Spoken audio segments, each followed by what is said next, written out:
YouTube. I'm back with another video. Sorry. Hitting this with the meter.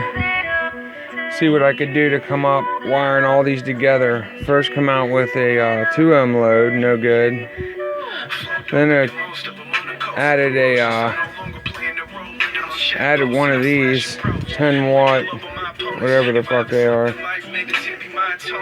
Brought up to a 13 ohm load. That is no good. Then I was like, well, what if I run these in parallel? 8 ohms, just what I needed. So there's all the speakers. 8 ohm current for house. Home amp. Gotta get these all soldered together. This is one speaker's worth. Right there. Play it once. You can't buy my time with your 2 cents. No new rules, we put nuisance in nuisance. Like a motherfucking truth. Motherfucking truth. In this motherfucking booth. I'm the motherfucking truth. I'm the motherfucking truth. Told these niggas. I'm the motherfucking truth.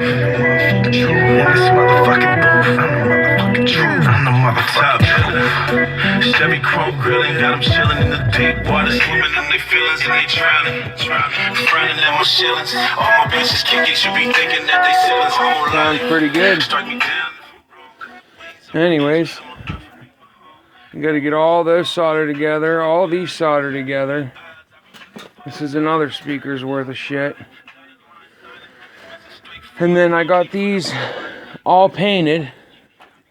And the only thing I gotta do next is cut the holes for all them little fucking speakers. It's gonna be a bitch, but go in here. Got these done. This is what they look like under the covers. You won't see none of that. I blacked it out. When the grill covers go under, there's one. Here's the other one.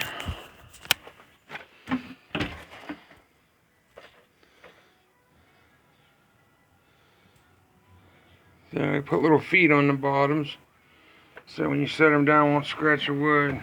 And I know these aren't nothing really. They're just a fucking pair of home speakers, but when I'm done, they're gonna sound fucking amazing. I'm using cabinets that are 40 years old, and they're not like real wood or nothing. They're just fucking fiberboard with cardboard or whatever it is, Lawan in it. Anyway, let them dry and get all these parts soldered together, and then after that, tomorrow I'll get with you on a little show on the new Rockford I picked up. Alright, with that I'm out. Have a good one.